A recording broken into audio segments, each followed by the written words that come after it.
मेरे और वीडियो देखने के लिए फिजिक्स प्लेटफॉर्म पर जाकर आप सारे वीडियो देख सकते हैं। नमस्कार साथियों, स्वागत है आप सभी का फिजिक्स प्लेटफॉर्म पर। और आज हम डिस्कस करने वाले हैं इलेक्ट्रिक फील्ड के वेरी शॉर्ट क्वेश्चन आंसर। जो फर्स्ट लेसन है उसके जो शॉर्ट क्वेश्चन आंसर हैं उसको सॉल्व करने वाले हैं। चलिए, फर्स्ट क्वेश्चन आपके सामने है। क्या है first question? Right the value of one quantum charge. आपको वन क्वांटम चार्ज की वैल्यू बतानी है। तो आपने एक फॉर्मूला पढ़ा होगा, एक प्रिंसिपल पढ़ा होगा चार्ज का, प्रॉपर्टी पढ़ी होगी Q equal to NE। This is the quantization of charge. That means अगर मैं यहाँ से निकालता हूँ N equal to 1 quantum charge के लिए, तो Q इक्वल टू क्या हो गया? E हो गया। That means E means electron पर चार्ज। इलेक्ट्रॉन पर चार्ज कितना होता है? 1.6 into 10⁻⁻19 coulomb. This is the quantum charge. तो फर्स्ट क्वेश्चन का आंसर क्या हो गया अपने पास? देखिए, one quantum charge equal to 1.6 10⁻19 coulomb. चलिए बच्चों, नेक्स्ट क्वेश्चन पे चलते हैं। Second question, the electrostatic force between two protons placed at distance r is F. If we keep electrons in place of protons, then what will be the effect on electrostatic force? आपको बोला गया इसमें, अगर दो protons हैं अपने पास, first proton, this is second proton, apply force F। Force F work कर रहा है और डिस्टेंस क्या है इनकी? R। अब बोल रहा है अगर मैं इस प्रोटॉन के स्थान पर क्या रख देता हूँ? इलेक्ट्रॉन रख देता हूँ। दैट मीन्स पहले यहाँ पर प्रोटॉन रखे थे, दोनों प्रोटॉन के मध्य फोर्स वर्क कर रहा है, और अब मैं अगर इसकी जगह इलेक्ट्रॉन रख देता हूँ तो फोर्स पर क्या इफेक्ट पड़ेगा? जो इलेक्ट्रोस्टैटिक फोर्स होगा वो किस ना होगा या कितना गुना होगा? ज़्यादा होगा या कम होगा? तो बच्चों, जितना इलेक्ट्रॉन पर चार्ज होता है उतना ही चार्ज प्रोटॉन पर होता है। बशर्ते अंतर क्या है? इलेक्ट्रॉन पर नेगेटिव चार्ज होता है और प्रोटॉन पर पॉजिटिव चार्ज होता है। इसलिए फोर्स का जो मैग्नीट्यूड होगा वो क्या होगा? सेम होगा। तो फोर्स क्या होगा इसमें भी फोर्स सेम होगा। देखिए question, charge on proton equal किसके? चार्ज ऑन इलेक्ट्रॉन के। That means there will be no change in electrostatic force. Electrostatic force क्या होगा? इसमें भी F होगा। चलिए नेक्स्ट क्वेश्चन पर चलते हैं बच्चों। नेक्स्ट क्वेश्चन क्या है अपने पास?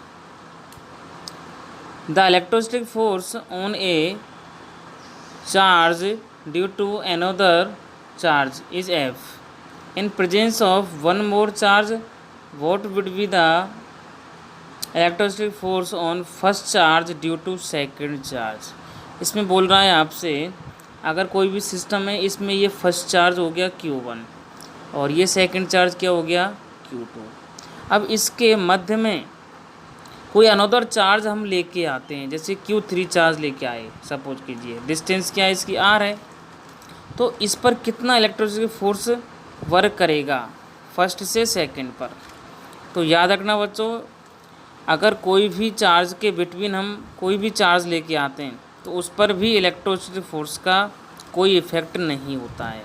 तो इसमें भी फोर्स सेम रहेगा। क्या रहेगा? इसमें भी फोर्स सेम रहेगा। देखिए आंसर इसका, in the presence of other charge there will be no effect. स्पष्ट लिखा हुआ देखिए यहाँ पर, there will be no effect on electrostatic force, this electrostatic force will be same.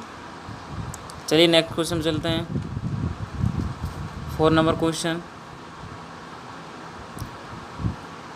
If the dielectric constant of a medium is unity, then what would be relative permittivity.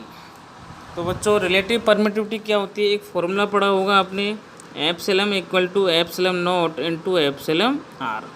तो इसमें से आपको क्या दिया गया है, जो एप्सिलम आर है उसकी वैल्यू 1 दे रखी है, बोल रहा है ना यहाँ पर डाइलेक्ट्रिक कांस्टेंट की वैल्यू क्या दे रखी है आपको 1, और पूछा है आपसे रिलेटिव परमिटिविटी, तो एप्सिलम की वैल्यू पूछी है आपसे। तो एप्सिलम इक्वल टू क्या होता है, epsilon not into epsilon R. तो एप्सिलम नोट की वैल्यू क्या होती है 8.85 इंटू 10⁻⁻12 इंटू एप्सिलम आर क्या 1, तो 1 से इसका मल्टीप्लाई करेंगे तो यही होगा। तो आंसर क्या होगा इसका 8.85 इंटू 10⁻⁻12। अब इसकी यूनिट क्या होती है रिलेटिव परमिटिविटी की, बताइए, यहीं से निकल के आ जाएगी, जितनी एप्सिलम नोट की होगी वही इसकी होगी। तो इसको कहाँ से निकालेंगे हम, देखिए आपने फॉर्मूला पढ़ा होगा k इक्वल टू होता है 1/4 पाई एप्सिलम नॉट। तो k की यूनिट क्या होती है newton metre square upon coulomb square. तो इसकी क्या हो जाएगी, जस्ट अपोजिट हो जाएगी, coulomb square upon newton metre square. चलिए नेक्स्ट क्वेश्चन में चलते हैं, वीडियो पूरा देखना है आपको, सारे क्वेश्चन एक एक क्लियर हो जाएंगे। 5th नंबर क्वेश्चन पे चलते हैं। For 2 point charges and Q1 and Q2, 2 point charges है मेरे पास Q1 and Q2, Q1 Q2 less than 0, what is the nature of electrostatic force between 2 charges.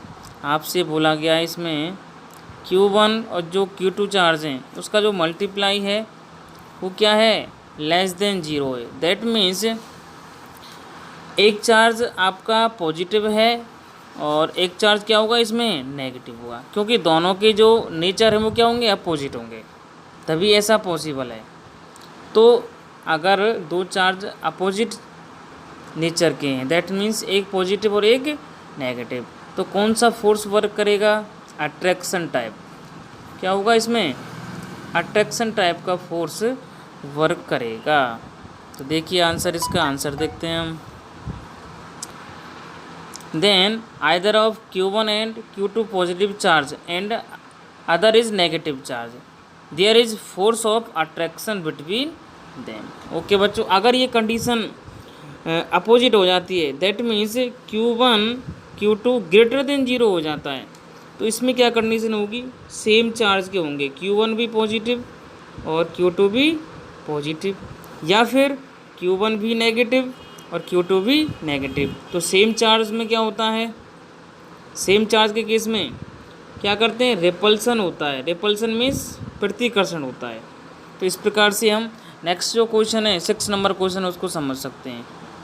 चलिए नेक्स्ट क्वेश्चन पे चलते हैं। 6 नंबर क्वेश्चन यही है जो मैंने अभी डिस्कस किया है आपके सामने। इसमें क्या बोल रहा है Q1 Q2 क्या है ग्रेटर देन 0 है, तो इसमें क्या होगा रिपल्सन फोर्स वर्क करेगा, स्पष्ट लिखा हुआ देखिए आंसर रिपल्सन इलेक्ट्रोस्टैटिक फोर्स। चलिए 7 नंबर क्वेश्चन में चलते हैं हम। What would B force acting on charge Q placed in electric field. आपसे बोला गया इसमें कोई भी इलेक्ट्रिक फील्ड है इस टाइप से, ये कोई इलेक्ट्रिक फील्ड हो गया ई वेक्टर, और इसमें कोई चार्ज रखा हुआ है Q चार्ज रखा हुआ है यहाँ पर, तो इस पर फोर्स कितना वर्क करेगा। तो एक आपने फॉर्मूला पढ़ा होगा इलेक्ट्रिक फील्ड का, क्या होता है E=F/Q। तो F क्या हो गया यहाँ से Q ही हो गया, मल्टीप्लाई कर सकते हैं, तो फोर्स कितना होगा Q × E हो गया। अगर वेक्टर फॉर्म में लिख सकते हैं तो फोर्स भी वेक्टर है और इलेक्ट्रिक फील्ड भी वेक्टर है। चलिए नेक्स्ट क्वेश्चन पे चलते हैं। 8 number question, what is the effect of speed on the mass and charge of A charge particle. आपसे पूछ रहा है इसमें कि स्पीड का इफेक्ट क्या होगा किस पर, मास पर और चार्ज पर। तो बच्चों एक बात तो आपको याद रखनी है, चार्ज पर स्पीड का कोई इफेक्ट नहीं होता है। स्पीड आप कितनी भी कर दो चार्ज आपका सेम रहेगा, चार्ज पर कोई इफेक्ट नहीं होगा। जबकि मास क्या हो जाएगा, इसका इंक्रीज हो जाएगा। अगर आपकी स्पीड इंक्रीज होती है, अगर स्पीड क्या हो रही है, इंक्रीज, तो मास भी क्या होगा, इंक्रीज होगा आपका। तो इस प्रकार हम बोल सकते हैं, बट चार्ज क्या होगा, constant. Charge is not dependent velocity या स्पीड। चलिए नेक्स्ट क्वेश्चन में चलते हैं हम। 9 number question, what is the magnitude of electric field intensity that balances the weight of an electron. It is given, E की value दे रखी है और एम की वैल्यू दे रखी है।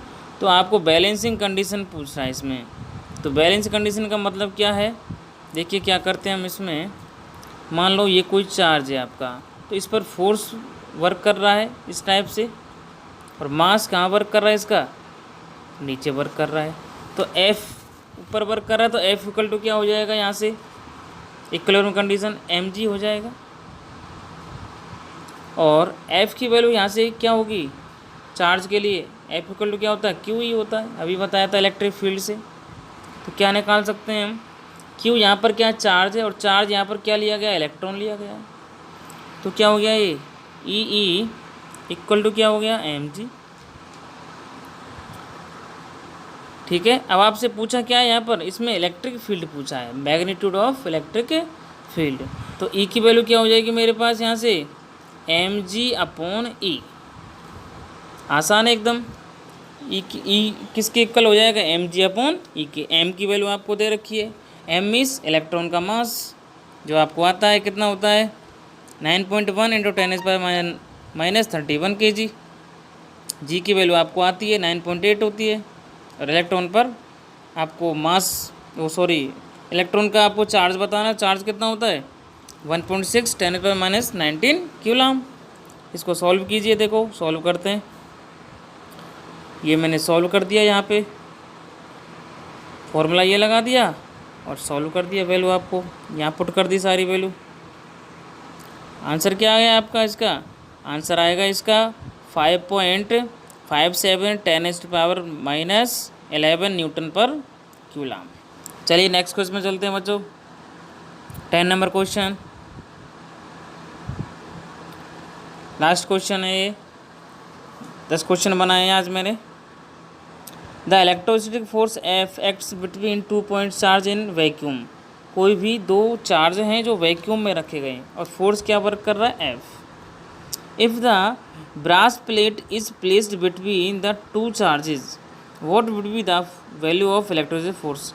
देखिए अब समझते हैं इसको क्या कहना चाह रहा है। इसमें क्या बोल रहा है, आपके पास दो कोई पॉइंट चार्ज है, सपोज कीजिए Q1 और Q2। डिस्टेंस क्या है इसकी, R। अब क्या हुआ, इसमें कोई फोर्स वर्क करता है, और वो फोर्स किसने बताया था, कूलम ने। कितना बताया था, K Q1 Q2/r²। और K की वैल्यू क्या होती है यहाँ पर 1/4πε0, तो वैक्यूम में बताया था। पर अब क्या बोल रहा है, इसमें कोई ब्रास प्लेट रख दी यहाँ पर कहीं पर बीच में, मतलब कोई मेटल की प्लेट यहाँ पर रख दी, मान सकते हैं मेटल प्लेट हो गई है। तो इसका मतलब कोई मीडियम आ गया यहाँ पर। तो मीडियम के लिए जो εr है उसकी वैल्यू क्या होती है, अगर कोई भी मेटल है उसके लिए εr की वैल्यू होती है इनफाइनाइट। कितनी होती है, इनफाइनाइट। तो इसलिए हम क्या करेंगे, अब हम फोर्स इसमें निकालेंगे। फोर्स कैसे निकालते हैं इसमें, Fm इक्वल टू होता है F0/εr। तो εr क्या है मेटल के लिए, इनफाइनाइट। तो F/इनफाइनाइट कितना हो जाएगा, किसी भी संख्या में अगर इनफाइनाइट से हम डिवाइड करते हैं तो आंसर क्या होता है, 0 आता है। तो इसमें कितना फोर्स वर्क करेगा, 0। दैट मीन्स कोई भी फोर्स वर्क नहीं करेगा। तो इस प्रकार से बच्चों मैंने 10 क्वेश्चन बनाए हैं, और अगले 10 क्वेश्चन मैं अगले वीडियो में बनाऊंगा। तो प्लीज़ एक बार देखो, अच्छा लगे लाइक एंड शेयर भी करो। थैंक्स।